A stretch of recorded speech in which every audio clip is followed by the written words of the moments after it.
A poor UI has plagued Star Citizen and various parts of the alpha ever since its inception.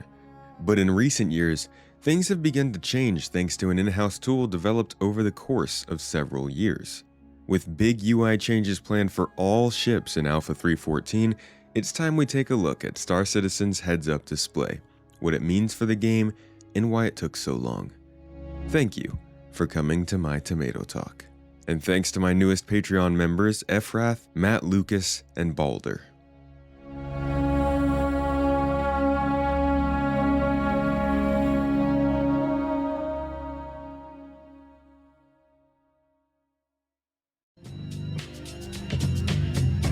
To appreciate what we have now, I think we should briefly go back to the beginning, in 2013. With a lot of aspiration in film, it's no surprise that Chris Roberts tends to surround himself with others from film. So when you hear that a UI designer from Iron Man 3 has been brought in to work on Star Citizen, you shrug your shoulders. But then when you see where things could have gone, you shrink back into the shadows. And then you can just feel the passion. Than regular designers in the game industry would, because they sort of know the limitations and they know sort of the boundaries of, where they need to be working in. But for me, I don't really know anything about that, so I'm just kind of, doing my thing, and then we'll work to incorporate it into a usable state for gameplay. Now, clearly that's not what we have now, but we went through some growing pains. So here's a quick review.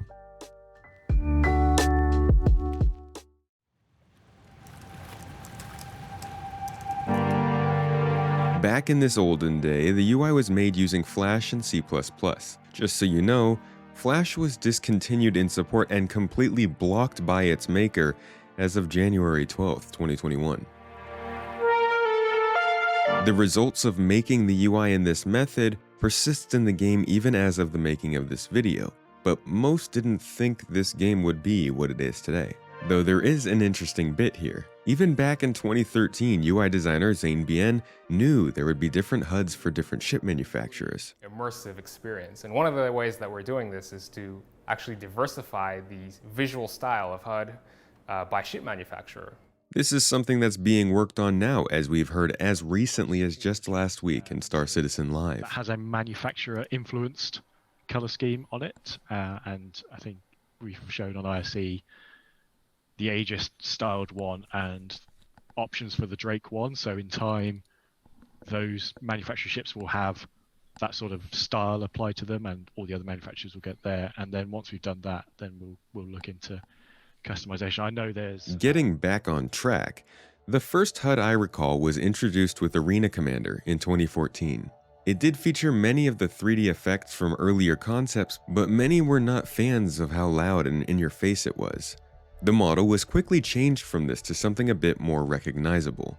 You'll immediately notice some elements that are still apparent in the pre-3.14 design.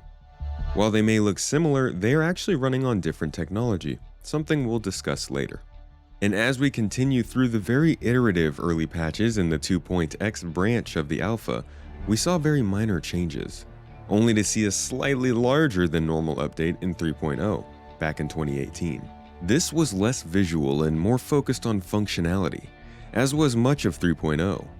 This was the most basic form of what the UI of the game is today, and throughout the years since 3.0, different new modes were added and iterated upon, only adding to the pile of soon-to-be outdated interfaces. This included a new quantum interface, mining modes, the scanning system, flight lanes, and more. This wasn't just a HUD problem either. This applied to all UI in the game. The UI needed to be made to test the game, but the actual technology needed to create it didn't exist yet. Everything designers worked on would need to be refactored into a future system at some point down the line. So oftentimes, issues and pain points were left alone since the fix would be temporary anyways. And all throughout these last 4 years, CIG has been working to create the answer to this issue. In October of 2019, a long-teased new tool known as Building Blocks was finally able to get its feet in the public test universe. This was a system that had been in development for quite some time. You may notice a familiar face while looking at this. Zane Bien is still with the company and has been helping to guide the UI throughout this development process since way back. And with the rest of the UI team has created a system that they can use past the support of Flash, a system that can allow for scale and more unique designs and layouts than what was previously possible. It also allows the company to build connections from other obscure parts of the game straight into any single UI they need, whether that be a hacking interface, a computer screen, a ship screen, or a trading terminal.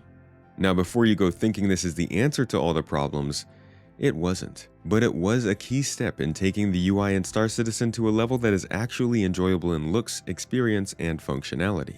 And ever since that first update, we've seen subtle tweaks here and there, reworks to the new system that were entirely on the back end, and in-game gameplay-based interfaces. But up until last year, everything still looked quite basic, static, and not very eye-catching. And then Halloween of 2020, we got this sneak peek.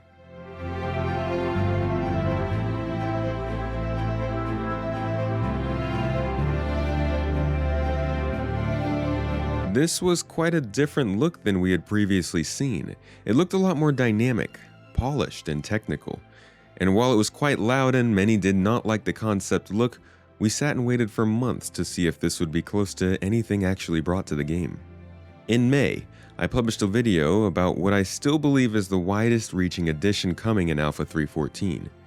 And while it was about the scanning, I also had a bit to say about the new interface. It was the first sign that the UI was actually following the path of these 2020 concepts, and that radar ping was looking real nice. Juice. Finally, just 1 month later, we got just a couple of seconds to look at the new HUD for the first time. Pretty cheeky, CIG. It looked great. It looked much better than the previous concept in that it was toned down, but also featured a lot of improvements over the current implementation. And in the following weeks, we've had many more looks, and it continuously impresses on many fronts. No longer will we be limited from knowing our speed while scanning. You will always have an idea of what direction you're heading in relation to the ground or solar plane, and even have a better time lining up with your group. It really wasn't fun before. The HUD also appears to get better at reacting to brighter surfaces, but I'm not all that impressed from what we see here. I'll be interested in testing this when I get access. And I'll be making sure to host all those testing sessions live over on Twitch if you want to see them. While there are some weird bits about this HUD, it offers much more insight into our ship's systems and status at all times rather than just during combat. And the scanning interface update, which will also be used quite a bit, will make the impact that much greater. Now, this new HUD is a great first step in this new phase of development, but it's only the first step. Actually, not far away as you may think, are manufacturer-specific HUDs. We obviously know the Aegis display from some of the concepts we've seen, but also have some insight on what Drake might look like as well. Once that is done, additional options for HUD customizations are also planned, and there's another feature in 3.14 that affects this as well: Missile Operator Mode. With the new mode comes a renewed focus on operator modes or multi-crew stations. This includes quantum navigation, missiles, combat, scanning, refueling, docking, mining, and more. Each of these modes needs a standalone UI that's built in building blocks. And don't forget the multifunction displays that come standard in every ship as well. We're also looking at resource management, hacking, and other interactive interfaces elsewhere in the game, as well as shop kiosks, and the Mobiglass, the main menu, the star map, FPS interfaces. There are a lot of interfaces that need to be worked on, and many of them are actually well into development. But the key to all of this happening has finally been implemented to a point where it can be utilized for what it is: a system that allows any team to design the UI they need for their feature, freeing up the core team to continue developing on the back end and working on key features such as the Star Map remake that is coming soon, possibly this year, and the 3D version of this same building blocks technology for things like landing interfaces. And I will be making entirely different videos on both of those features for you guys when they start to gain some steam. So make sure to subscribe here to this channel so that you can get the newest information on the best features coming to the game. In fact, an early tidbit of information, the Star Map rework is actually the single largest building blocks conversion that they've done so far, so they've been using all of these other conversions they've been doing as test beds to figure out how they're going to best complete the Star Map, which I think we've all suspected but is interesting to know. As with many of the updates this year, our new HUD aims to be a truly foundational first step towards the final feature set that will define the game. It's another check on the list of major grievances being solved that will make the alpha more enjoyable for veterans and the newcomers. And I'll let you know everything I think of it and more right here if you're interested. And while you're waiting to check out my full update review for this patch in the next few weeks, you can keep an eye out for all the behind the scenes look at my testing and the gameplay involved on my second channel, Space Tomato 2.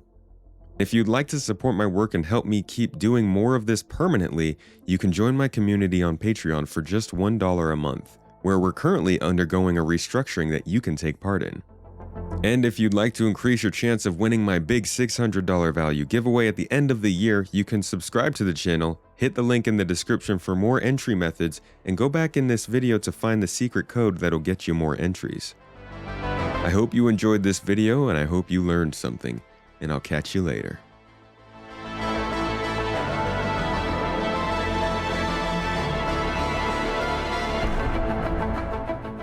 Thanks to my top supporters TK, Valiant15, The Alpaca, Holston Coop, The Huntress, Falcus Vipus, Dasek, Guilty Conscious, Extreme Tuber 7, El Gordo, Stuart Granger, Niku, and Jin.